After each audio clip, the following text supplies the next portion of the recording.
ಪುರಾಣ ಕೇಳಿ ಮುಗಿದಾರೆ. ಈ ಒಳ್ಳೆ ಹೆಸರು ಬೇರೆ ಬರಬೇಕಾಗಿತ್ತಂದ್ರೆ ಅಷ್ಟು ಸರಳವಾಗಿ ಬರೋದಿಲ್ಲ. ಈ ಸಮಾಜ ಯಾರನ್ನ ಬಿಟ್ಟಾರೆ? ಯಾರನ್ನು ಬಿಟ್ಟಿಲ್ಲ. ಸಮಾಜ ದೂಷಣೆಯನ್ನ ಮಾಡುತ್ತದೆ. ನಮ್ಮಷ್ಟಕ್ಕೆ ನಾವು ಚೆನ್ನಾಗಿದ್ರು ಸಹಿತವಾಗಿ ಬಿಡೋದಿಲ್ಲ, ದುಡಿಲಾರದೆ ಇದ್ರೂ ಬಿಡೋದಿಲ್ಲ, ದುಡುಕೊಂಡು ಊಟ ಮಾಡಿದ್ರೂ ಬಿಡೋದಿಲ್ಲ. ಯಾವುದಕ್ಕೆ ಬಿಟ್ಟಾದೆ ಸಮಾಜ? ಯಾರನ್ನೂ ಬಿಟ್ಟಿಲ್ಲ. ಎಲ್ಲರಿಗೆ ಒಂದಲ್ಲ ಒಂದು ರೀತಿಯ ಕಷ್ಟಗಳನ್ನ, ಸಂಕೋಲೆಗಳನ್ನ, ದುಃಖಗಳನ್ನ, ದುಮ್ಮಾನಗಳನ್ನ ಕೊಡುತ್ತದೆ ಈ ಸಮಾಜ. ದುಃಖ ದುಮ್ಮಾನಗಳನ್ನ, ಕಷ್ಟ ಕುಂದು ಕೊರತೆಗಳನ್ನ ಕೊಡುತ್ತದೆ ಅಂತೇಳಿ ಬದುಕುವುದನ್ನ ಬಿಡಲಿಕ್ಕಾಗ್ತದೇನೋ?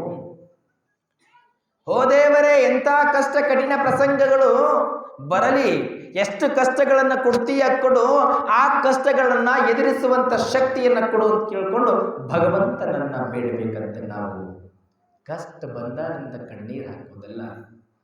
ಗಿಡ ಮಾವಿನ ಸಸಿ ನೆಟ್ಟಾನೆ, ಅದಕ್ಕೆ ರೋಗ ಬಂದಾರಂತ ಚಿಂತೆ ಮಾಡೋದಲ್ಲ, ಚಿಂತನ ಮಾಡೋದು. ಚಿಂತೆ ಮಾಡಿದ್ರೆ ಈ ಶರೀರ ಸುಡುತ್ತದೆ, ಚಿಂತನ ಮಾಡಿದರೆ ಬೆಳೀತನ ಮನುಷ್ಯ. ಸಮಾಜದೊಳಗೆ ನಿಂದನೆ ಆಗ್ಯಾರಂತ ತಿಳ್ಕೊಂಡು ಇನ್ನೊಬ್ರು ಏನೋ ಹೇಳ್ತಾರಂತ ತಿಳ್ಕೊಂಡು ಕುಳಿತುಕೊಳ್ಳುವುದಲ್ಲ, ಅದಕ್ಕೆ ದಾರಿಯನ್ನು ಹುಡುಕುವುದು. ಹೆಂಗ ನಾವು ಬದುಕಬೇಕು, ಹೆಂಗ ನೆಲೆಗಟ್ಟಿನೊಳಗೆ ಸಮಾಜದ ಮಧ್ಯದೊಳಗೆ ಹೆಂಗ ಎದ್ದು ನಿಲ್ಲಬೇಕನ್ನವಂತ ಸುಂದರವಾಗಿರುವಂಥ ವಿಚಾರಗಳನ್ನ ಕುಳಿತುಕೊಂಡು ಯೋಚನಾ ಶಕ್ತಿಯನ್ನ ಅವರು ಪಡೆದುಕೊಳ್ಳಬೇಕು. ಯೋಚನಾ ಶಕ್ತಿ ಇದ್ದಾಗ ಬೆಳೀತಾನ ಮನುಷ್ಯ. ಇಲ್ಲಿ ಮಡಿಯಮ್ಮ ಆದಯ್ಯನವರು ಬಹಳ ಚಂದ ಸುಂದರವಾಗಿ ಮಗನನ್ನ ಬೆಳೆಸಿದ್ರು. ಬೆಳೆದ ಬಳಿಕ ಮಾಶಾಳ ಗ್ರಾಮದೊಳಗೆ ಕನ್ನೆ ಹುಡುಕಿದ್ರು. ಇನ್ನು ನಮ್ಮ ಮಗ ನಮ್ಮ ಮನೆಯ ಕೀರ್ತಿಯ ಕಳಸನಾಗ್ತಾನೆ, ನಮ್ಮ ಮಗ ಸಮಾಜದೊಳಗ ನಮ್ಮ ಹೆಸರನ್ನ ಉಳಿಸುವಂತ ಮಗ, ನನ್ನ ಮಗ ಶರಣ ಬಸವೇಶ ಅಂತ ತಿಳ್ಕೊಂಡು ಗುಣಗಾನವನ್ನ ಮಾಡುತ್ತಾರೆ ಹೆತ್ತ ತಂದೆ ತಾಯಿಗಳು. ಇದಕ್ಕಿಂತ ಮಿಗಿಲಾದ ವಿಚಾರ ಯಾರಿಗೆ ಬೇಕಾಗದೆ? ಮಕ್ಕಳ ಬೆಳವಣಿಗೆ, ಮಕ್ಕಳ ಏಳಿಗೆಯನ್ನ ತಂದೆ ತಾಯಿಗಳು ನೋಡಿ ಖುಷಿ ಪಡುತ್ತಾರೆ. ಆ ಖುಷಿ ಕೊಟ್ಟರೆ ಸಾಕು, ಮಕ್ಕಳು ದೊಡ್ಡ ಸಾಧನೆ ಮಾಡಿದಂಗ ತಂದೆ ತಾಯಿಗಳಿಗೆ. ಮೊದಲು ತಂದೆ ತಾಯಿಗಳಿಗೆ ಮಕ್ಕಳಾಗಿರ್ತಕ್ಕಂಥವ್ರು ಖುಷಿ ಕೊಡಬೇಕು. ನಾವು 10,000 ದುಡಿಲಿ, 5,000 ದುಡಿಲಿ, ನನ್ನ ಮಗ ಒಳ್ಳೆ ಯಜ್ಞಾನುಸಾರವಾಗಿ ದುಡುತ್ತಾನೆ, ನನ್ನ ಮಗ ಚೆನ್ನಾಗಿ ಬದುಕ್ತಾನೆ ಅನ್ನುವಂಥದ್ದು ಒಳ್ಳೆ ಖುಷಿ ಕೊಟ್ಟಾಗ ತಂದೆ ತಾಯಿಗಳು 2 ಬಿಸಿ ರೊಟ್ಟಿ ಊಟ ಮಾಡುತ್ತಾರೆ. ತಂದೆ ತಾಯಿಗಳಿಗೆ ಚಿಂತೆ ಕೊಟ್ಟ ಚಿಂತಾಜನಕ ಸ್ಥಿತಿಯೊಳಗೆ ಮುಪ್ಪಿನೊಳಗೆ ಕೊರಗಿ ನೊಂದು ಬೆಂದು ಹೋಗ್ತಾರೆ. ನೊಂದು ಬೆಂದು ಹೋಗುವಂಥ ಜೀವನ ಆಗಬಾರದು. ಅಪ್ಪ ನಮ್ಮಪ್ಪ ಶರಣ ಬಸವೇಶ ಇಡೀ ಜಗತ್ತಿಗೆ ಬೆಳಕಾಗಿ ಮಹಾಮಹಿಮನಾಗ್ತಾ ಇದ್ದಾರಲ್ಲ, ಅಂಥ ಗುಣಗಳನ್ನು ನಾವು ಪಡೆದುಕೊಳ್ಳಬೇಕು. ಶರಣ ಸಂತರ ಮಾರ್ಗದರ್ಶನದಷ್ಟೇ, ಅವರಷ್ಟೇ ನಾವು ತಪಸ್ವಿಗಳು ಆಗದೇ ಇದ್ರೆ ಪರವಾಗಿಲ್ಲ, ಅವರು ನಡೆದುಕೊಂಡು ಹೋಗಿರುವ ಹಾದಿಯೊಳಗೆ ಹೆಜ್ಜೆಯನ್ನು ಹಾಕಿದರೆ ಸಾಕು, ನಾವು ಮಾಡಿದ ಪಾಪ ಕರ್ಮಗಳೆಲ್ಲ ದೂರ ಆಗಿ ಹೋಗ್ತವೆ. ಇಲ್ಲಿ ಹೆಂಗಂತಂದ್ರೆ ನಿನ್ನೆ ದಿನ ಸಂತೋಷವಾಗಿ ಮದುವೆ ಆಯಿತು. ವರದಕ್ಷಿಣೆ ಎನ್ನುವಂಥ ಪೀಡೆಯನ್ನ, ವರದಕ್ಷಿಣೆ ಎನ್ನುವಂಥ ದೊಡ್ಡ ವಿಚಾರವನ್ನ ದೂರ ಮಾಡುತ್ತಾರೆ. ಶರಣರ ಮನೆಯೊಳಗೆ ಯಾವುದೇ ಆಸೆ ಆಕಾಂಕ್ಷೆಗಳಿಲ್ಲ. ನಮ್ಮಗಳಿಗೆ ನಿಮ್ಮಗಳಿಗೆ ಹೆಂಗಿರ್ತಾರೆ ಅಂದ್ರೆ ವರದಕ್ಷಿಣೆ ಭೂತ ಪಡದಲ್ಲ. ನಮಗೆಲ್ಲ ಡಿಗ್ನಿಟಿ ಡಿಗ್ನಿಟಿ ಡಿಗ್ನಿಟಿ ಅಂತ ಹೇಳ್ತೀವಿ. Dignity ಎಲ್ಲದರಿ dignity? ಕೊಟ್ಯಾಧೀಶ ಇದ್ದಾನ ಕರೆ, ಬಡವರ ಮನೆಯೊಳಗೆ ಕನ್ಯೆ ನೋಡ್ರಿ ಅಂತ ಹೇಳ್ತೀವಿ ನಾವೆಲ್ಲ. ಕನ್ಯೆ ಪಸಂದ ಬಂದಾದ, ಕನ್ಯೆ ಒಪ್ಪಿಗೆ ಬಂದಾಗ ಮತ್ತೆ ಕೇಳ್ತೀವಿ ನೋಡ್ರಿ ನಮ್ಮ ಡಿಗ್ನಿಟಿ ಅದ. ಮೊದಲು ಏನೂ ಬೇಡ ಅಂತ ಹೇಳಿದವರು ಅವರೇ ನಮ್ಮ ಡಿಗ್ನಿಟಿಗೆ ಇಟ್ಟು ಕೊಡ್ರಿ ಅಂದಾಗ ಇಟ್ಟು ನೋವಾಗಿಕ್ಕಿಲ್ಲ. ಬಡವರ ಮನೆ ಹೆಣ್ಣು ಅಂದಾಗ ಬಡವರ ಮನೆಯೊಳಗಿನ ಗುಣವನ್ನು ನೋಡಬೇಕು ಹೊರತು ಬಡವರಲ್ಲಿ ಒಂದಿಷ್ಟು ಕಿಂಚಿತ್ತು ವರದಕ್ಷಿಣೆ ಅಂತಕ್ಕಂಥದ್ದು ಎಂದು ಕೂತು ಮಾತಾಡುವಾಗ ಇಲ್ಲ. ಆ ಹೆಣ್ಣಿನ ಗುಣವನ್ನು ನೋಡಬೇಕು, ಗುಣಧರ್ಮವನ್ನು ನೋಡಬೇಕು. ಹೆಣ್ಣಿನ ಮನೆಯವರೆಗೆ ಹೆಂಗಾಗ್ತಾರೆ ಅಂದ್ರೆ ಮಗಳು ಚಲೋ ಇಲ್ಲ ಅಂತ ತಿಳ್ಕೊಂಡು ಏನು ಮಾಡುತ್ತಾರೆ, ಯಾವಾಗ ಅವ್ರ ಡಿಗ್ನಿಟಿ ಅಂತ ಹೇಳಿದಾಗ ಅವರ ಮನೆ ಇರ್ತಕ್ಕಂಥ 1 ಎಕರೆ ಹೊಲ ಮಾರಿ ಮಗಳ ಸಂತೋಷಕ್ಕಾಗಿ ವರದಕ್ಷಿಣೆ ಕೊಡುವಂಥ ಪ್ರಸಂಗಗಳು ಎಷ್ಟೋ ಇದ್ದಾವೆ. ಯಾಕೆ? ನನ್ನ ಮಗಳು ಚೆನ್ನಾಗಿರಲಿ, ನನ್ನ ಅಳಿಯ ಚೆನ್ನಾಗಿರಲಿ. ಹೆಣ್ಣಿನ ಮನೆಯವರೆಗೆ ಕಣ್ಣೊಳಗೆ ಕಣ್ಣೀರು ಹಾಕಿಸಿ ವರದಕ್ಷಿಣೆ ತೆಗೆದುಕೊಂಡು ಹೋಗಿ ಮುಂದೆ ನಮ್ಮ ಜೀವನ ಸುಖವಾಗಿರುತ್ತದೇನು? ಬಡವರ ಮನೆ ಹೆಣ್ಣು ಅಂದ ಬಳಿಕ ನಾವು ಒಂದಿಷ್ಟು ಸಾಧ್ಯ ಆದ್ರೆ ಎದುರು ಒಂದಿಷ್ಟು ದುಡ್ಡು ಕೊಟ್ಟು ಮದುವೆ ಮಾಡ್ಕೋಬೇಕು. ಅದು ಹೊರತುಪಡಿಸಿ ಅವರ ಕಣ್ಣೀರು ಹಾಕಿ ಹೊಲ ಮಾರಿ ಮುಂದೆ ಬಡ್ಡಿ ಕಟ್ಟಲಾರ್ದಂಗ ತೊಂದರೆಯಾಗಿ ಮುಂದೆ ಮನೆ ಮಾರುವಂಥ ಪ್ರಸಂಗಗಳು ಎಷ್ಟೋ ಜನರಿಗೆ. ಹಂಗ ಮಾಡಲಿಲ್ಲ ನಮ್ಮ ಶರಣ ಬಸವೇಶ್ವರರು. ವರದಕ್ಷಿಣೆ ಅಂತಕ್ಕಂಥದ್ದು ನಮಗೆ ಬೇಡವೇ ಬೇಡ, ಗುಣವತಿಯಾಗಿರ್ತಕ್ಕಂಥ ಹೆಣ್ಣು ಮಗಳನ್ನು ನಮಗೆ ಕೊಟ್ಟಿದ್ದೀರಿ, ಇದು ಸಂತೋಷ ಅಂತ ತಿಳ್ಕೊಂಡು ಸಂತೋಷ ಭರಿತರಾಗ್ತಾ ಇದ್ದಾರೆ ಅರಳಗುಂಡಿಗೆಯ ಗ್ರಾಮದವರು ಮತ್ತು ಶರಣರ ಮನೆಯವರು. ಅಷ್ಟು ಸಂತೋಷದಿಂದ ನಮಗೆ ಶಾಂತಮ್ಮ ಮಾದಮ್ಮ ಸಿಕ್ಕಿದ್ದಾಳೆ, ಇದು ಸಂತೋಷ ಅಂತಾರೆ. ನಾವು ಹೆಂಗೆ ಹೆಣ್ಣು ಹುಡುಕ್ತೀವಿ ಅಂತಂದ್ರೆ ನಮ್ಮ ಗವಯಗಳವರು ಹೇಳ್ತಾರೆ, ಹೆಣ್ಣು ಹುಡುಕುವಂಥ ವಿಚಾರ ಅದು ಬೇಡ್ರಿ, ಹೆಣ್ಣು ಹುಡುಕೋದು ಆಟ ಹೇಳ್ತಾರೆ. ಯಾಕಂದ್ರೆ ಶರಣರು ಒಳ್ಳೆಯ ಗುಣವನ್ನು ನೋಡಿ ಕನ್ಯೆ ಹುಡುಕಿದ್ರು. ನಾವು ಹೆಂಗೆ ಹುಡುಕ್ತೀವಿ? ಕನ್ಯೆ ಹುಡುಕಿದ್ರೊಳಗೆ ಹಲವಾರು ರೀತಿಯ ವಿಚಾರಗಳಿದ್ದಾವೆ. ಗುಣವನ್ನು ನೋಡಿ ಕನ್ಯೆಯನ್ನು ಹುಡುಕಬೇಕು ಅಂತ ಒಟ್ಟಾರೆಯಾಗಿ ನಮ್ಮ ಮನೆಗೆ ಮುಂದಿನ ದಿನಮಾನಗಳಲ್ಲಿ ಮನೆಗೆ ಬಂದಾಗ ಅತ್ತಿ ಮಾವ ಭಾವ ಮೈದಿನರ ಜೊತೆಯೊಳಗ ಪ್ರೀತಿ ಅಕ್ಕರೆಯಿಂದ ಒಳ್ಳೆಯ ಚಂದ 4 ಮಾತುಗಳನ್ನು ಹೇಳಿ ಮನೆಯೊಳಗೆ ಬೆರಿತಾಳಲ್ಲ, ಅದು ನಿಜವಾದ ವರದಕ್ಷಿಣೆ. ಇದು ಕಾಂಚನವನ್ನು ತೆಗೆದುಕೊಂಡು ಬರ್ತೀವಲ್ಲ, ಅದು ಅಲ್ಲ. ಹಂಗೆ ಹುಡುಕಿದರು ನಮ್ಮ ಶರಣರ ಕನ್ಯೆಯನ್ನ. ನಮಗೂ ಅವರಿಗೂ ಬಹಳಷ್ಟು ವ್ಯತ್ಯಾಸಗಳಿದ್ದಾವೆ ನಮ್ಮ ಗವಾಯಿಗಳವರು. ಪತಿವಾರ ಪೂಜೆಯ ಮನ ಮುಟ್ಟಿ ಮಾಡು, ಪತಿವಿನಗೆ ಆಧಾರವಮ್ಮ. ಪ್ರತಿನಿತ್ಯ ಸೇವೆಯಲ್ಲಿ ಬೇಸರಿಕೆ ಬೇಡ, ತುಂಬಿರಲಿ ಬಾಳಲ್ಲಿ ಪ್ರೇಮ. ಜೀವನ ನೌಕೆಗೆ ಜೊತೆಗಾರ ಪತಿರಾಯ ನಮ್ಮ, ಜೊತೆಗಾರ ಪತಿರಾಯ ನಮ್ಮ. ನಡಿತಂಗಿ ನಡಿ ಮನೆಗೆ, ಬಾಳಲ್ಲಿ ಒಂದಾರು ಪತಿಯೇ. ಸತ್ಕೀರ್ತಿ ಬರಿಸಮ್ಮ ನಮಗೆ, ತಂಗಿ ನೀ ಹುಟ್ಟಿ ಬೆಳೆದಂತ ಮನೆಗೆ, ತಂಗಿ ನೀ ಹುಟ್ಟಿ ಬೆಳೆದಂತ ಮನೆಗೆ. ನಡಿ ತಂಗಿ ನಡಿ ನಿನ್ನ ಮನೆಗೆ.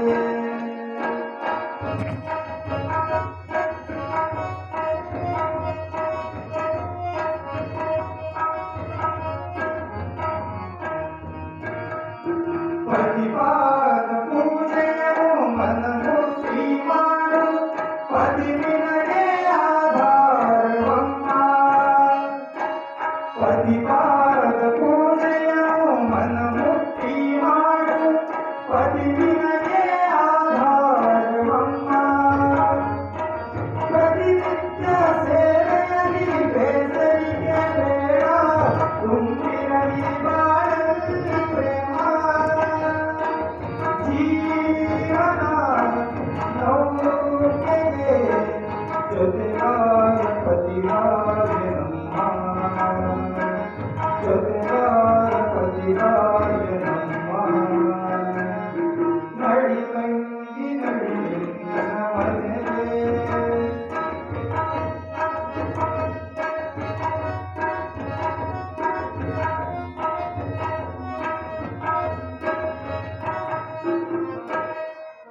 ಹೆತ್ತವಳು ತಾಯಮ್ಮ, ಪಡೆದವಳು ಅತ್ಯಮ್ಮ, ತಿಳಿಯಮ್ಮ ಇವರಿಬ್ಬರು ಒಂದೇ. ಹೆತ್ತವಳು ತಾಯಮ್ಮ, ಪಡೆದವಳು ಅತ್ಯಮ್ಮ, ತಿಳಿಯಮ್ಮ ಇವರಿಬ್ಬರು ಒಂದೇ. ಅತ್ತೆ ಮಾವರ ಸೇವೆ ಮಾಡುವರು ಎಲ್ಲ, ಅತ್ತೆ ಮಾವರ ಸೇವೆ ಮಾಡುವರು ಎಲ್ಲ. ನಿನಗಾಗಲಿ ಅಮ್ಮ, ದ್ವೇಷಿಸಿ ಎದುರಾಡದೆ, ದ್ವೇಷಿಸಿ ಎದುರಾಡದೆ, ಸಮಭಾವ ಇರದಮ್ಮ ಎಂದೇ, ಸಮಭಾವ ತೋರಮ್ಮ ಎಂದೇ. ನಡಿ ತಂಗಿ ನಡಿ ನಿನ್ನ ಮನೆಗೆ.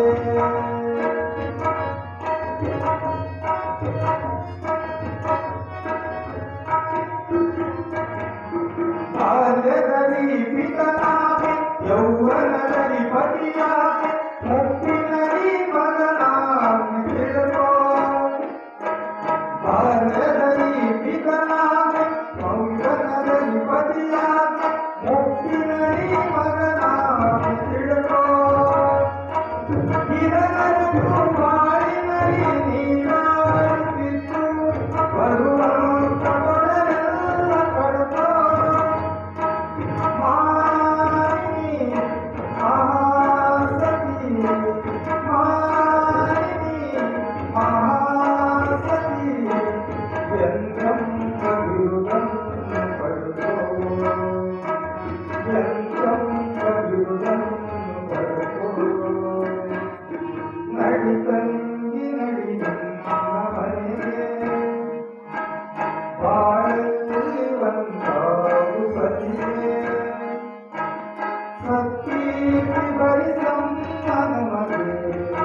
ದುಃಖ ದುಮ್ಮಾನಗಳು ಅಟ್ಟಿ ಬಂದರು ಮುಖದಲ್ಲಿ ಅಕ್ಕರೆಯ ನಗುವಿರಲಿ ತಕ್ಕನಲ್ಲದ ಕೋಪ ತಕರಾರು ಬರದಂತೆ ತಕ್ಕನಲ್ಲದ ಕೋಪ ತಕರಾರು ಬರದಂತೆ ಅಕ್ಕರದಿ ಹೊಸವಾಡು ಮೂರ್ತಿನ ಶಿವಬಸವನ ಮೂರ್ತಿನ ಶಿವಬಸವನ ಈ ಮಾತು ನಿನಗೆಂದು ತಿಳಿಯಿರಿ ಈ ಮಾತು ನಿಮಗೆಂದು ತಿಳಿಯಿರಿ ನಡಿ ತಂಗಿ ನಡಿ ನನ್ನ ಮನೆಗೆ ಬಾಳಲ್ಲಿ ಒಂದಾರು ಪತಿಗೆ ಸತ್ಕೀರ್ತಿ ಬರಿಸಮ್ಮನ ಮನೆ ತಂಗಿ ನೀ ಹುಟ್ಟಿದೆ ತಂಗಿ ನೀ ಹುಟ್ಟಿದೆ ತಂಗಿ ನೀ ಹುಟ್ಟಿದೆ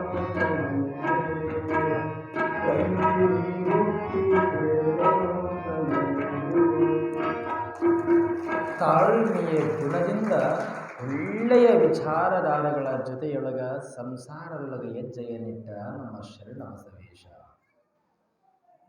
ಗುರು ಹಿರಿಯರ ಮಾರ್ಗದರ್ಶನದಿಂದ ಕಲಿಕೇರಿಯ ಮರುಳಾರಾಧ್ಯರ ಕೃಪೆಯನ್ನು ಪತ್ತುಕೊಂಡು ಮದುವೆಯಾದ ಬಳಿಕ ನಾವು ಹೆಣ್ಣು ಮಗಳನ್ನು ಮನೆಗೆ ಕರ್ಕೊಂಡು ಬರ್ತೀವಿ. ಅದರ 5 ಮುತ್ತೈದೆಯ ಹೆಣ್ಣಿಗೆ ಬೆಲೆ ಗುಣಗಳನ್ನು ಹೆತ್ತ ತಾಯಿ ಹೆಣ್ಣು ಮಗಳಿಗೆ ತವರ ಮನೆಯೊಳಗೆ ಬಹಳ ಚಂದ ಬೋಧನೆ ಮಾಡಬೇಕು.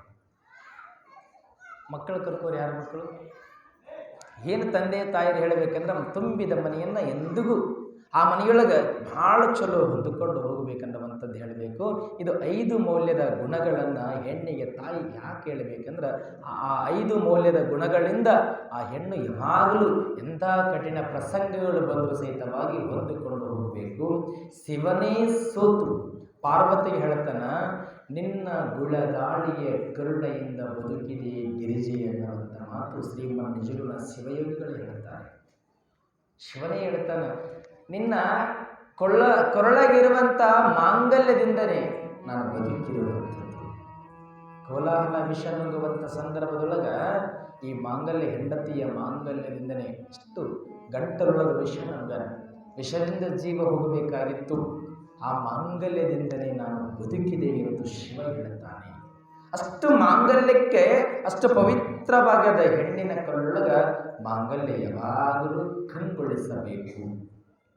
ಈಗ ಒಂದಿಷ್ಟು ಜನ ಲೇಟೆಸ್ಟ್ ಫ್ಯಾನ್ಸಿ ಆಗಿದೆ. ಸಿಟಿ ಕಡೆ ಹೋಗಿಬಿಟ್ರೆ ಮದುವೆಯಾಗಿ 15 ದಿನಕ್ಕೆ ಮಾಂಗಲ್ಯ ಒಂದಿಷ್ಟು ಜನ ಹಾಕೋದಿಲ್ಲ. ಫ್ಯಾನ್ಸಿ ಆಗ್ಯದ, ಹೌದಿಲ್ಲ? ಅದು ಅಲ್ಲ ನಮ್ಮ ಭಾರತೀಯ ಸಂಸ್ಕೃತಿ, ಅದಲ್ಲ ನಮ್ಮ ಭಾರತೀಯ ಸಂಸ್ಕೃತಿ ಹೆಣ್ಣಿಗೆ ಬಹು ಪ್ರಾಮುಖ್ಯತೆಯನ್ನು ಕೊಟ್ಟಿದ್ದಾರೆ. ಆದರೆ ಅದನ್ನು ಮರೆಯಕತ್ತೀವಿ ನಾವೆಲ್ಲ. ಅಮೇರಿಕ, ಲಂಡನ್, ಜಪಾನ್, ಇಟಲಿ ಇವ್ರು ಏನು ಮಾಡ್ಲಕತ್ತಾರೆ ಗೊತ್ತಲ್ಲಿ? ನಮ್ಮ ಭಾರತ ದೇಶದ ಒಂದಿಷ್ಟು ಸಂಸ್ಕಾರಗಳನ್ನು ಆಚರಣೆ ಮಾಡ್ಲಕತ್ತಾರೆ. ನಾವು ಅದನ್ನು ಮರೆತೇವೆ.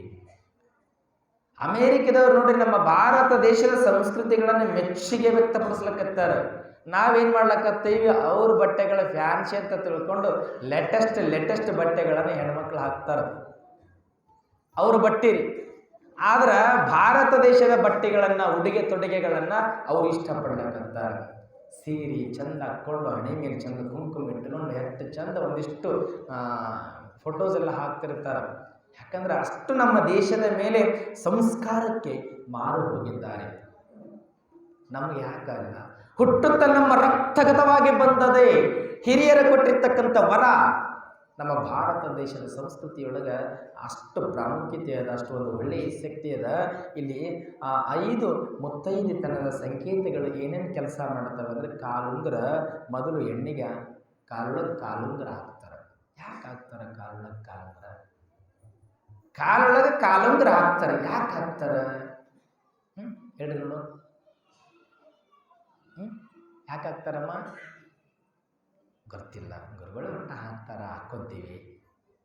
ಒಂದೊಂದು 5 ಯಾಕೆ ಹೇಳ್ತೀನಿ ಅಂದರೆ, ನೀವೇನು 5 ಹಾಕ್ಕೊಂತಿರಲ್ಲ. ಕಾಲುಂಗುರ, ಮಾಂಗಲ್ಯ, ಮೂಗುತಿ, ಭಾಳ ಹಣೆ ಮೇಲೆ ಕುಂಕುಮ ಬಟ್ಟು, ಇವು ಬಹಳ ಚಂದ ತಿಳ್ಕೊಬೇಕ್ರಿ ಹೆಣ್ಮಕ್ಳಾಗಿರ್ತಕ್ಕಂಥವ್ರು. ಈ ಕಾಲುಂಗುರ ಯಾಕೆ ಹಾಕ್ತಾರಂತ ಅಂದ್ರೆ ಇದು ಸುತ್ತೂಳಿ ಆಕಾರದೊಳಗೆ ಇರ್ತದೆ. ಕಾಲುಂಗುರ ಚಂದ ಸುತ್ತಕೊಂಡಿರ್ತದಲ್ರಿ, ಬಳ್ಳಿ ಹಬ್ಬಿದಂಗ ಹಂಗೆ ಹಬ್ಬಿಕೊಂಡಿರ್ತದ. ಗಂಡನ ಮನೆಯೊಳಗ ಹೆಣ್ಣು ಮಗಳು ಒಂದಿಷ್ಟು ಜಗಳ ಮಾಡಿದಾಗ, ಮನೆಯೊಳಗೆ ಏನಾದರೂ ತೊಂದರೆ ಆದಾಗ, ಒಂದಿಷ್ಟು ಗಂಡನ ಜೊತೆ ಕಿರಿಕಿರಿ ಮಾಡಿದಾಗ, ಒಂದಿಷ್ಟು ತೊಂದರೆ ಯಾವಾಗ ಅನ್ನಿಸ್ತದಲ್ಲ ಆ ಹೆಣ್ಣು ಮಗಳಿಗೆ, ಅವಾಗ ಒಂದು 4 ದಿನ ತವ್ರ ಮನೆಗೆ ಹೋಗಿ ಬರಬೇಕು. ಹೆಣ್ಣು ಮಗಳು ಒಂದು 4 ದಿನ ತವ್ರ ಮನೆಗೆ ಹೋಗಿ ಬರಬೇಕು. ಯಾಕೆ ತವ್ರ ಮನೆಗೆ ಹೋಗಿ ಬರಬೇಕು ಅಂದ್ರೆ, ಗಂಡನಿಂದ ಅಥವಾ ಅತ್ತಿ ಮಾವರಿಂದ ಆ ಹೆಣ್ಣು ಮಗಳಿಗೆ ತಿಳ್ಕೊಳ್ಳುವಂಥ ಶಕ್ತಿ ಇರುವುದಿಲ್ಲ. ಪಾಪ ಸಣ್ಣ ವಯಸ್ಸು ಇರ್ತದೆ. ಏಕಾಏಕಿ ಎಲ್ಲರ ಪ್ರಶ್ನೆಗಳನ್ನೇ ಕೇಳ್ತಾರ, ಅದಕ್ಕೆ ಉತ್ತರ ಕೊಡುವಂಥ ಶಕ್ತಿ ಬೇಕಲ್ಲ ಹೆಣ್ಣು ಮಗಳಿಗೆ. ಬರೋದಿಲ್ಲ, ಒಂದೇ ಸರ್ತಿಗೆ ಯಾವುದು ಬರೋದಿಲ್ಲ, ಸಮಯ ತೆಗೆದುಕೊಳ್ಳುತ್ತದೆ. ಉದಾಹರಣೆಯಾಗಿ ನಾವು ಒಂದು ಏನಾದರೂ ಸಂಸ್ಥೆಯನ್ನು ಕಟ್ಟಿ ಅಂದ್ಕೊಳ್ರಿ, ಆ ಸಂಸ್ಥೆಗೆ ಯಾರಾದರೂ ಕರ್ಕೊಂಡು ಬಂದು, ಉದಾಹರಣೆ ಬ್ಯಾಂಕಿನ ತೊಗೊಂಡ್ಬಿಡ್ತೀನಿ. ಬ್ಯಾಂಕಿಗೆ ಫಸ್ಟಿಗೆ ಯಾರು ತೊಗೊತೀವಿ? ಅಪಾಯಿಂಟ್ಮೆಂಟಿಗೆ ಮ್ಯಾನೇಜರ್ ತೊಗೊತೀವಿ ನಾವು. ಮ್ಯಾನೇಜರ್ ತೊಗೊಂಡ ಬಳಿಕ ಆತನ ಮೇಲೆ ಅಷ್ಟು ನಂಬಿಕೆ ಇರ್ತದೆ ನಮಗೆ. ಪ್ರಾರಂಭದೊಳಗೆ ಬ್ಯಾಂಕ್ ಮ್ಯಾನೇಜರ್ ಮೇಲೆ ನಂಬಿಕೆ ಇರ್ತದೆ ನಮಗೆಲ್ಲ. ಆತನ ಅವಲೋಕನಗಳನ್ನು ಪರೀಕ್ಷೆ ಮಾಡ್ತೀವಿ. ಎಷ್ಟು ವರ್ಷ ಮಾಡ್ತೀವಿ ರೀ? 1 ವರ್ಷ ಅಲ್ರಿ, 2 ವರ್ಷ ಅಲ್ರಿ, 3 ವರ್ಷ ಅಲ್ರಿ, 4 ವರ್ಷ ಅಲ್ರಿ, 5 ವರ್ಷ ಅಲ್ಲ, 6, 7, 8 ವರ್ಷ ಆದ ಬಳಿಕ ಒಂದಿಟ್ಟು ನಂಬಿಕೆ ಬರುತ್ತದೆ. ಇವ ಒಳ್ಳೆ ವ್ಯಕ್ತಿ ಇದ್ದಾನ, ನಮ್ಮ ಬ್ಯಾಂಕನ್ನು ಚಲೋ ಬೆಳೆಸ್ತಾನ, ಇವ ನಮ್ಮ ಬ್ಯಾಂಕ್ ಚಲೋ ನೋಡ್ಕೊಂಡು ಹೋಗ್ತಾನ ಅಂತ ಯಾವಾಗ ನಂಬಿಕೆ ಬರುತ್ತದಲ್ಲ, ಅವನ ಮೇಲೆ ಅವಾಗ ಒಂದಿಷ್ಟು ಎಲ್ಲ ಚಾವಿಗಳನ್ನು ಕೊಡ್ತೀವಿ ನಾವು. ಮನೆಗೆ ಬಂದಾಳ ಏನೋ ತಿಳಿಯೋದಿಲ್ಲ, ಅಷ್ಟು ಪರೀಕ್ಷೆ ಮಾಡ್ಕೊಂತ ಚಂದ ಅವನಿಗೆ ಹೇಳ್ಕೊಂತ ಬ್ಯಾಂಕನ್ನು ಭಾಳ ಚಲೋ ಬೆಳೆಸ್ತೀವಿ. ಆದ್ರೆ ಒಂದು ತುಂಬಿದ ಕುಟುಂಬವನ್ನು ಬೆಳೆಸ್ಲಾಕ ಬಂದಾಳ, ಒಂದಿಷ್ಟು ತಿಳಿಯೋದಿಲ್ಲ. ಒಳ್ಳೆಯ ತಿಳುವಳಿಕೆ ನುಡಿಗಳನ್ನು ಹೇಳಿ ಆ ಹೆಣ್ಣು ಮಗಳನ್ನು ಸರಿಯಾದ ಹಾದಿಯತ್ತ ಕರ್ಕೊಂಡು ಹೋದರೆ ಮನೆ ತುಂಬಿದ ಕುಟುಂಬವಾಗಿ ಉಳಿತದೆ, ನಂದನ ಗೋಕುಲವಾಗಿ ಉಳಿತದೆ. ಇದನ್ನು ಅರಿತುಕೊಳ್ಬೇಕಲ್ಲ, ತಿಳಿಯೋದಿಲ್ಲ. ಸಣ್ಣ ಮಗು ರೀ, 1 ವರ್ಷದಿಂದ 18 ವರ್ಷ ಬೆಳೆದಾದ ಮಗು, ಆ ತಂದೆ ತಾಯಿಗಳ ಪ್ರೀತಿ ಇರ್ತದೆ, ವಾತ್ಸಲ್ಯ ಇರ್ತದೆ, ಮಮಕಾರ ಇರ್ತದೆ. ಆ ಮಮಕಾರಕ್ಕಾಗಿ ಮಗಳನ್ನು ಲೇಟಾಗಿ ಎಬ್ಸಿರ್ತಾರೆ. ಮಗ ಇವತ್ತೊಂದಿನ ಮಲಗು, ನಾ ಮಾಡುತ್ತೀನಿ ಅಂತಾಳ ತಾಯಿ. ಕೆಲಸ ಮಾಡ್ತಾಳಲ್ಲ, ಕೆಲಸ ಮಾಡಿ ಮುದ್ದು ಮಾಡಿ ಬೆಳೆಸಿರ್ತಾಳೆ. ಏಕಾಏಕಿಯಾಗಿ ಗಂಡನ ಮನೆಗೆ ಬಂದಾಗ 5 ಗಂಟೆಗೆ ಹೇಳು ಅಂದರೆ ಹೆಂಗೆ ಹೇಳುತ್ತದೆ ಮಗು? ಆಗ್ತದೆ ಹೆಣ್ಣು ಮಗಳಿಂದ ಆಗಲ್ಲ. ಒಂದಿಷ್ಟು ಸಮಯ ತೆಗೆದುಕೊಳ್ತದ ಹುಡುಗಿ. ಆ ಹೆಣ್ಣು ಮಗಳು ಒಂದಿಷ್ಟು ದಿನಗಳ ಕಾಲ ಸಮಯವನ್ನು ತೆಗೆದುಕೊಳ್ತಾಳೆ. ಸಮಯ ತಗೋತ ಹೋದ ಬಳಿಕ ಆ ಹುಡುಗಿಗೂ ಸಹಿತವಾಗಿ ಒಂದಿಷ್ಟು ಎಲ್ಲೋ ಒಂದು ಕಡೆ ಅರಿವು ಮೂಡುತ್ತದೆ. ಯಾವಾಗ ಅರಿವು ಮೂಡುತ್ತದೆ, ನನ್ನ ಅತ್ತಿ, ನನ್ನ ಮಾವ, ನನ್ನ ಮೈದಿನರು, ನನ್ನ ಮನೆಯೊಳಗಿರ್ತಕ್ಕಂಥ ಎಲ್ಲ ಕುಟುಂಬದವರನ್ನ ನಾ ಚಂದ ನೋಡ್ಕೋಬೇಕು. ನನ್ನ ಇವರು ಏನು ತಿಳಿಯದೇ ಇದ್ರೂ ಸಹಿತವಾಗಿ ಒಳ್ಳೆಯ ತಿದ್ದು ಒಳ್ಳೆಕೆಯ ನುಡಿಗಳಿಂದ, ನನ್ನ ಅಕ್ಕರೆಯಿಂದ, ಪ್ರೀತಿಯಿಂದ ಮಾತನಾಡಿಸುತ್ತಾ ಇದ್ದಾರಂದ ಬಳಿಕ ಇವರಿಗೆ ನಾ ಎಂದೂ ದುಃಖ ಮಾಡಬಾರದು, ಇವ್ರನ್ನ ಚಲೋ ನೋಡ್ಕೋಬೇಕನ್ನುವಂಥ ಒಳ್ಳೆಯ ಗುಣ ತಾನಾಗೇ ಬರುತ್ತದೆ. ಇದು ಎಚ್ಚೆತ್ತುಕೊಂಡು ಮಗುವನ್ನ ಒಂದು ಮಾರ್ಗದ ಹಾದಿಯತ್ತ ಕರೆದುಕೊಂಡು ಹೋಗಬೇಕನ್ನುವಂಥ ವಿಚಾರ ಮನೆಯೊಳಗಿರ್ತಕ್ಕಂಥ ಹಿರಿಯರು ಮಾಡಬೇಕಲ್ಲ. ಹಿಂಗೆ ಮಾಡಿದರೆ ಹೆಣ್ಣು ತವರ ಮನೆಯಲ್ಲಿ ನೆನೆಸ್ತದೆ, ಸಾಧ್ಯವಿಲ್ಲದ ಮಾತು. ಅದು ಬಿಟ್ಟು ಇದು ಮನೆಗೆ ಬಂದಾಗ 8 ಗಂಟೆಗೆ ಎದ್ದೇಳ್ತದ, ಇದು ಕೆಲಸ ಮಾಡೋದಿಲ್ಲ ಅಂದರೆ ಪಾಪ ತಿಳಿಯುವುದಿಲ್ಲ. ತಿಳಿತದೇನ್ರಿ? ತಿಳಿಯೋದಿಲ್ಲ. ಬಹಳ ಸೂಕ್ಷ್ಮವಾಗಿ ಹೆಣ್ಣು ಮಗಳಿಗೆ ಬೋಧನೆ ಹೇಳಬೇಕು. ಅದು ಹೊರತುಪಡಿಸಿ ಸಿಟ್ಟಿನಿಂದ ಅತ್ತಿ ಆಗಲಿ ಅಥವಾ ಮಾವ ಆಗಲಿ ಅಥವಾ ಗಂಡ ಆಗಲಿ ಎಲ್ಲರೂ ಸಿಟ್ಟು ಮಾಡ್ಕೊಂತ ಹೇಳಿದ್ರೆ ತಾಯಿ ಹೆಂಗೆ ಹೇಳಿರ್ತಾಳೆ ಮನೆಯೊಳಗೆ, ಮಗಳ ಮಲಗಬಾರದಮ್ಮ 8 ಗಂಟೆ ತನಕ, ಗಂಡನ ಮನೆಗೆ ಹೋದ್ರೆ ನಾನು ಸಹಿಸುತ್ತೀನಿ ಅಮ್ಮ, ನಿನ್ನ ಗಂಡನ ಮನೆಯವರು ಸಹಿಸುವುದಿಲ್ಲಮ್ಮ ಅಂತ ತಾಯಿ ಹೇಳಿರ್ತಾಳ. ತಾಯಿ ಹಿಂಗೆ ಹೇಳಿರ್ತಾಳ. ಆ ಗಂಡನ ಮನೆಗೆ ಹೋದ ತಕ್ಷಣ ಮನೆಯಾಗೆಲ್ಲರೂ ಏಕಾಏಕಿಯಾಗಿ ಸಿಟ್ಟಿನ ಬರದ ಮಾತುಗಳನ್ನು ಹೇಳಕತ್ತಿದ್ರಿಂದ ಒಂದಿಷ್ಟು ಹೊಂದಿಕೊಳ್ಳಿಕ್ಕೆ ಕಷ್ಟ ಆಗ್ತದಲ್ಲ. ಏನು ಗಂಡನ ಮನೆಯಾಗ ಜಗಳ ಆದರೂ ಸಹಿತವಾಗಿ ಕಾಲುಂಗುರದ ಸಂಕೇತ ತವರ ಮನೆಗೆ ಹೋದಾಗ ತಾಯಿಯ ನುಡಿಮುತ್ತುಗಳು ಹೆಂಗಿರ್ಬೇಕಂದ್ರೆ, ಮಗಳ ಇದು ತವರ ಮನೆಯಲ್ಲ, ಗಂಡನ ಮನೆಯವರು ಒಂದೇಟು ಹೊಡೀಲಿ, ಒಂದೇಟು ಏನಾದರೂ ನಿನಗೆ ಅನ್ನಬಹುದು.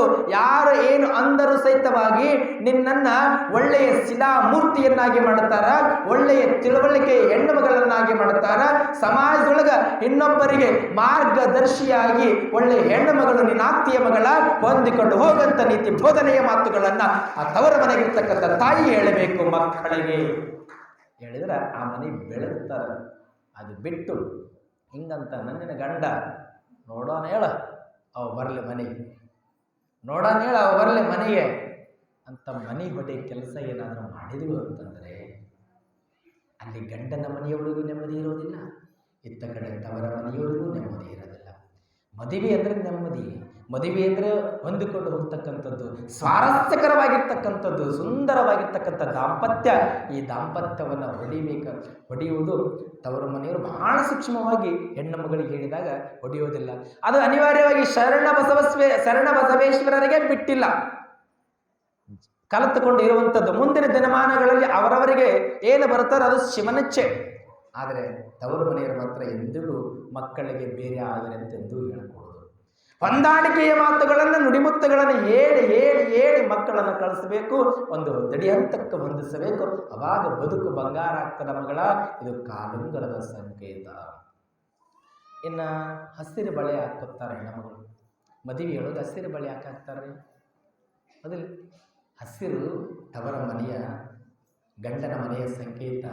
ಹೆಂಗ ತವರ ಮನೆಯೊಳಗಿದ್ರೂ ಸಹಿತವಾಗಿ ಮನೆ ಸಂತೋಷದಿಂದ ಸಮೃದ್ಧಿಯಿಂದ ಮಗಳಿದ್ದಾಗ ನನ್ನ ಮಗಳು ಎಷ್ಟು ಚಂದ ಅದಾಳು, ನನ್ನ ಮಗಳಿದ್ರೆ ಮನೆ ಭಾಳ ಚಲೋ ಕಾಣತ್ತಾಳ, ಸ್ವಚ್ಛ ಮಾಡತ್ತಾಳ, ಚಲೋ ಕಸ ಗುಡಿಸ್ತಾಳ, ಮನೆ ಭಾಳ ಚಂದ ನೋಡ್ಕೊತಾಳ ಅಂತ ತಿಳ್ಕೊಂಡು ಹೆಂಗ ತವರ ಮನೆ ತಾಯಿ ಗುಣಗಾನ ಮಾಡ್ತಿದ್ದು, ಗಂಡನ ಮನೆಯೂ ಸಹಿತವಾಗಿ ಯಾವಾಗಲೂ ಇತ್ತ ತವರ ಮನೆಯೂ ಸಹಿತವಾಗಿ ಹಚ್ಚ ಹಸಿರಿನಿಂದ ಕೂಡಿರಬೇಕು.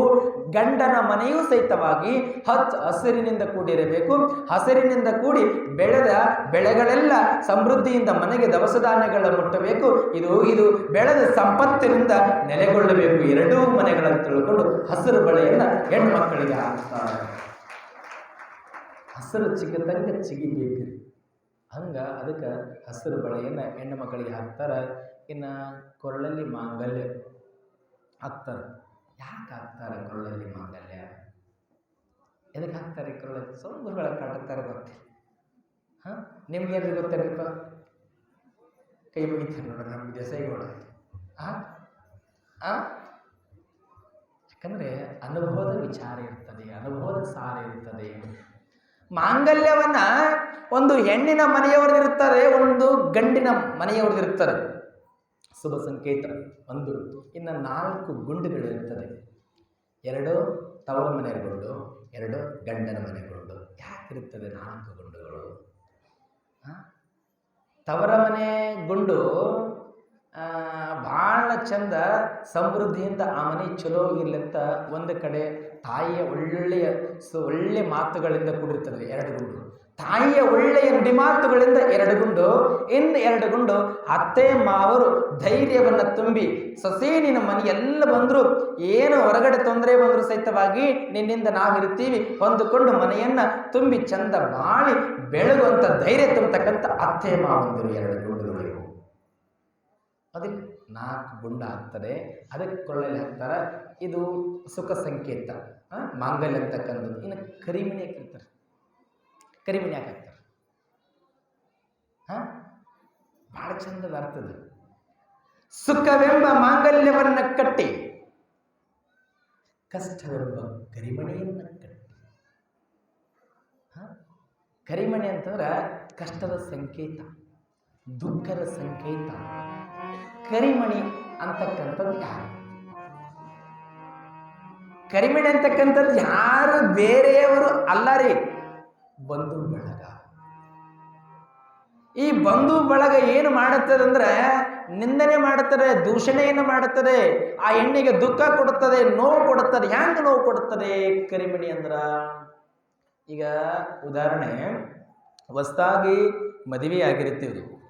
ಹೊಸದಾಗಿ ಮದುವೆ ಆದಾಗ ಹೆಣ್ಣು ಮಗಳನ್ನ ಕರ್ಕೊಂಡು ಬರ್ತೀವಿ. ಕರ್ಕೊಂಡು ಬಂದಾಗ ಏನಾಗ್ತದಂದ್ರೆ ಮನೆಯೊಳಗೆ ಒಂದು 15 ದಿನ ಆಗಿರ್ತದೆ ರೀ. 15 ದಿನಗಳಾದಾಗ ತಮ್ಮ ಸಂಬಂಧಿಕರೊಬ್ರು ಯಾರೋ ಬರುತ್ತಾರೆ. ಅವ್ರು ಏನು ಮಾಡ್ತಾರೆ ಗೊತ್ತನ್ರಿ, ಚಂದ ಮಾತಾಡ್ಸೋದಕ್ಕೆ ಬರೋದಿಲ್ಲ ಇವರು. ಹುಡುಗಿ ಹೆಂಗದ, ಇದು ಹೆಂಗಿಲ್ಲ, ಇದು ಮಾತಾಡ್ತದೋ ಇಲ್ಲ ಅಂತ ಪರೀಕ್ಷೆ ಮಾಡ್ಲಿಕ್ಕೆ ಬರ್ತಾರೆ ಇವರು. ಪರೀಕ್ಷೆ ಮಾಡೋದಕ್ಕೆ ಬರ್ತಾರೆ. ಏನು ಮಾಡ್ತಾಳೆ, ಒಬ್ಬ ಹೆಣ್ಮಗಳು ಹಿಂಗೆ ಮನೆಗೆ ಬರ್ತಾಳೆ. ತಮ್ಮ ಸಂಬಂಧಿಕರ ಹೆಣ್ಮಗಳು ಮನೆಗೆ ಬರ್ತಾಳೆ. ಬಂದು ಏನು ಮಾಡ್ತಾಳೆ ಅಂತಂದ್ರೆ, ಸಹಜವಾಗಿ ಮನೆಗೆ ಬಂದಾಗ ಒಂದು ಮನೆಯೊಳಗೆ 3-4 ಜನ ಇರ್ತಾರೆ. ಹೊಸ್ದಾಗಿ ಬಂದಿರುವಂಥ ಹೆಣ್ಣು ಮಗಳು ಮಾತಾಡಿಸೋದಿಲ್ಲ. ಯಾಕೋ ಪರಿಚಯ ಇಲ್ಲ, ಮಾತಾಡಿಸೋದಿಲ್ಲ. ಯಾರೋ ಇದ್ದವರು ಒಂದಿಷ್ಟು ನೀರು ಕೊಡ್ತಾರೆ, ಟೀ ಮಾಡಿ ಕೊಡ್ತಾರೆ. ಮಾಡಿ ಕೊಟ್ಟ ಬಳಿಕ ಈ ಹೆಣ್ಮಗಳು ಏನು ಮಾಡ್ತಾಳ್ರಿ, ಮನೆಗೆ ಹೋಗಿರ್ತಾಳೆ. ಮನೆಗೆ ಹೋದಾಗ ಸುಮ್ಮಿರ್ಬೇಕಿಲ್ರಿ ಹೆಣ್ಮಗಳು, ಸುಮ್ಮಿರ್ಬೇಕಲ್ಲ, ಸುಮ್ಮಿರಂಗಿಲ್ರಿ. ಏನಂತಾಳ, ಯವ್ವ ಮೊನ್ನೆ ಎಲ್ಲವನ್ನ ಮನೆಗೆ ಹೋಗಿದ್ದವ್ವ, ಆಕಿ ಸ್ವಸ್ತಿ ಮೊನ್ನೆ ಮದುವೆ ಆಗೈತಲ್ಲ, ಒಂದು ಗ್ಲಾಸ್ ನೀರು ಕೊಡ್ಲಿಲ್ಲ.